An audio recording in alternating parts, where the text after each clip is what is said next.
ඉතින් කොහොමද මගේ යාළුවනේ? ඔන්න මම අදත් ලස්සන වීඩියෝ එකකින් ඔයාලව බලන්න ආවා. යාළුවනේ මගේ වොයිස් එක ටිකක් වෙනස් ඇති ගණන් ගන්න එපා මම ටිකක් අසනීපෙන් ඉන්නේ. එහෙනම් අපි වීඩියෝ එකට යමු.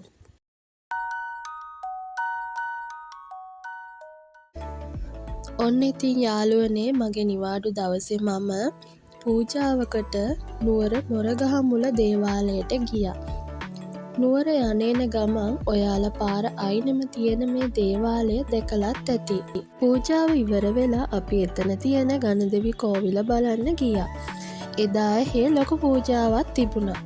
ඉතින් පූජාව ඉවර වුණාට පස්සේ අපිටත් එයාලගේ දානයට සහභාගී වෙන්න ආරාධනාවක් ලැබුණා. ඒ දානය සම්පූර්ණයෙන්ම වෙජිටේරියන් එකක්. ඒ වුණාට පුදුම රසක් තිබුණේ. එයාලගේ ආගන්තුක සත්කාරත් බොහොම හොඳයි. ඉතින් අපි එයාලට ස්තුති කරලා ආපහු එන්න පිටත් වුණා. ඔන්න අපි ආපහු එනකොට අපිට හිතුණා වික්ටෝරියා ඩෑම් එක බලන්න යන්න. එහෙනම් එන්නකො මාත් එක්ක ඩෑම් එක බලන්න යන්න. වික්ටෝරියා ඩෑම් එක කියන්නේ ශ්‍රී ලංකාවේ ස්වභාව සෞන්දර්යය හා තාක්ෂණය මනාව එකට මුසු කළ මොනරම් ස්ථානයක්. මහවැලි ගංගාවේ ඉහළ කොටස අරමුණු කරගෙන මහවැලි ඩිවලොප්මන්ට් ප්‍රොජෙක්ට් එක යටතේ ඉදිකෙරුණු මෙම වික්ටෝරියා ඩෑම් එක පිහිටලා තියෙන්නේ මහනුවර දිස්ත්‍රික්කයේ තෙල්දෙණිය නගරයේ සිට කිලෝමීටර් 6ක් පමණ දුරින්. ශ්‍රී ලංකාවේ උසින් හා දිගින් වැඩිම වේල්ල ලෙස දැනට වික්ටෝරියා වේල්ල හඳුන්වනවා. ඔයාලා දැක්කද යාළුවනේ මෙතන වේඳරුව කියලා බෝඩ් එකක් අහලා තියෙනවා. මේ වේඳරුව මාර්ගයේ ගමන් කළාම වේඳරුව කිරිවෙහෙර රජමහා විහාරය මුණ ගැහෙනවා. වේඳරුව කිරිවෙහෙර රජමහා විහාරය පිහිටලා තියෙන්නේ ලස්සන වෙල්ලායක් මැද ඉතා මනස්කාන්ත පරිසරයක. මේ විහාරය උඩරට සම්ප්‍රදායට අනුව තමයි නිර්මාණය කරලා තියෙන්නේ. ඉතින් යාළුවනේ මම ඔයාලටත් ආරාධනා කරනවා වේඳරුව රජමහා විහාරය බලන්න එන්න කියලා. ඇත්තටම අපිට නම් එදා වෙලාව මදි වුණා යන්න.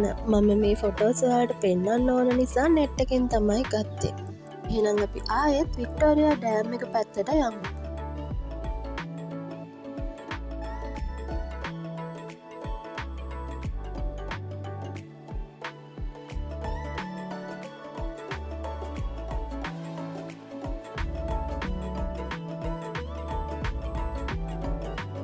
බලන්නක යාළුවනේ මේ පාර දෙපැත්තේ තියෙන ලස්සන.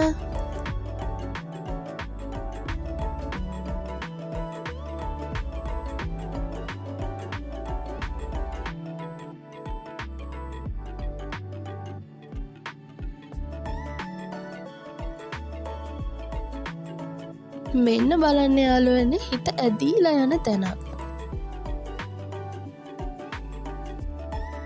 යාළුවනේ මෙතන හරියට ලස්සනම ලස්සන පොන්ඩ් එකක් තියෙනවා වගේ.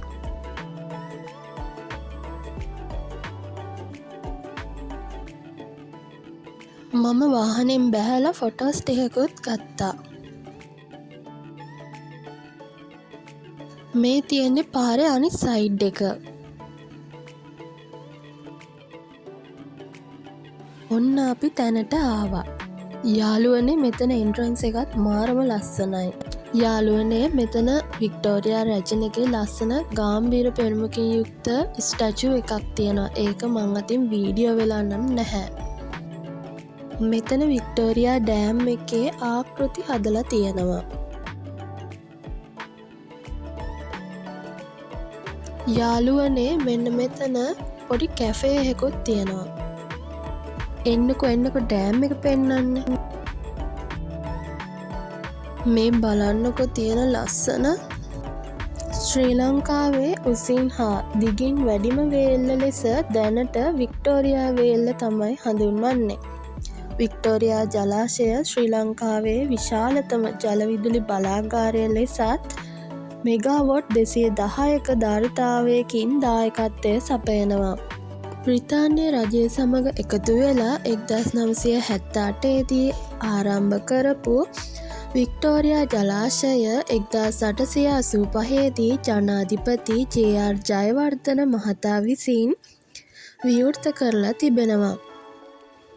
මෙම ව්‍යාපෘතියේ උපදේශක ඉංජිනේරුවන් ලෙස ශ්‍රීමත් ඇලෙක්සැන්ඩර් ගිබ්ස් සහ හවුල්කරුවන් තමයි කටයුතු කරලා තියෙන්නේ.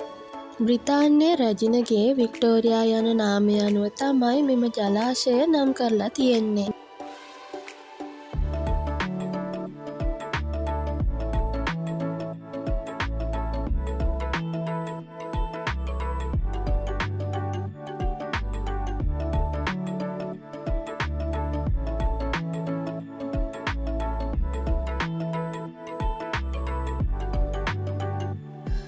යාළුවනේ මේ තියෙන මම එහිදී ගත්ත ෆොටෝස් කිහිපයක් වගේම ඔයාලට පෙන්වන්න නෙට් එකෙන් මම ගත්ත ෆොටෝස් කිහිපයක එකතුවක්. එහෙනම් යාළුවනේ අදට මම මෙතනින් වීඩියෝ එක ඉවර කරනවා. අලුත් වීඩියෝ එකක් අරගෙන මම ඔයාලව බලන්න ආයෙත් ඉක්මනින්ම එන්නම්. එහෙනම් මගේ යාළුවනේ ඔයාලා හැමෝම පරිස්සමින් ඉන්න. ආදරේ යාළුවනේ බයි බයි.